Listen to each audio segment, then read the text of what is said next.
For years, Japanese sports cars were known for precision, lightweight bodies, balanced handling, and disciplined engineering, while American manufacturers focused on raw horsepower and European brands chased luxury. Japan focused on control. Their cars weren't always the loudest or the most expensive, but they were engineered with purpose. Then, during the late 1980s, Nissan decided control alone wasn't enough anymore.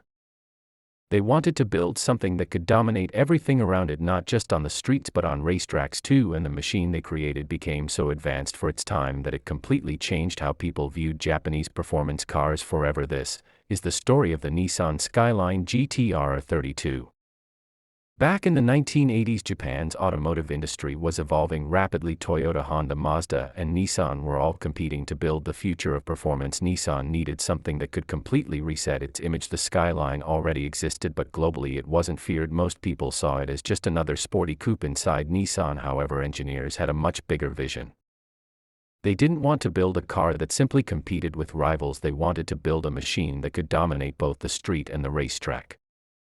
At the center of the GT-R sat the legendary R32 GT-R engine, a 2.6-liter twin-turbo inline-six that would eventually become one of the most respected Japanese engines ever built. Nissan engineers designed it far stronger than necessary. The company officially claimed the GT-R produced 276 horsepower, but enthusiasts quickly realized the real number was much higher. At the time, Japanese manufacturers had entered into an unofficial gentleman's agreement where companies publicly agreed not to advertise cars producing more than around 280 horsepower. In reality, many companies quietly exceeded that limit, and the GT-R was one of the biggest examples.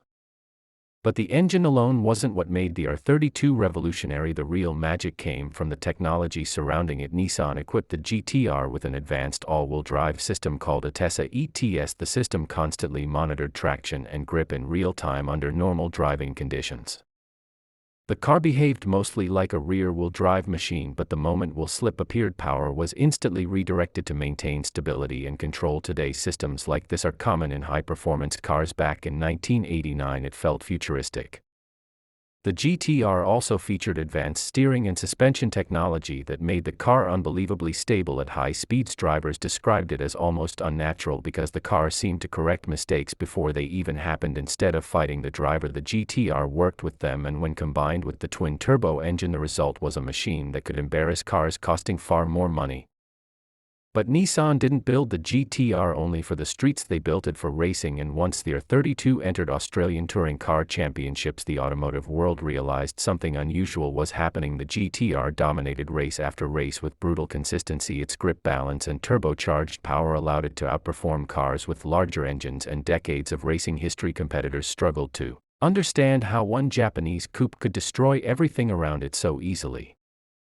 The domination became so extreme that Australian media gave the GT-R a nickname that would follow it forever: Godzilla, a monster from Japan destroying everything in its path. And honestly, the name fit perfectly. Unlike traditional muscle cars that relied on noise and aggression, the GT-R intimidated people through precision and technology. It felt calculated, controlled, and almost unfair.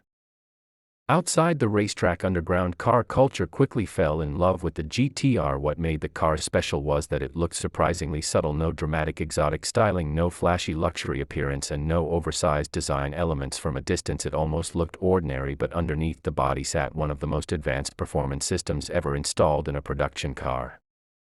Tuners especially loved the R32 engine because of how much power it could handle. While many engines failed under heavy modifications, the GT-R welcomed more boost, larger turbos, and higher speeds without losing reliability. Over time, racing games, movies, internet culture, and automotive magazines helped spread the GT-R's image around the world. For many enthusiasts, the R32 became the ultimate dream car. But perhaps the most important reason the GT-R still matters today isn't just because it was fast. It matters because it challenged old ideas at a time when most manufacturers believed performance had to come from bigger engines and louder sounds. Nissan built a smarter machine instead. Modern supercars now rely heavily on computers, traction systems, intelligent all-wheel drive technology, and advanced electronics. But back in 1989, the GT-R was already proving that future.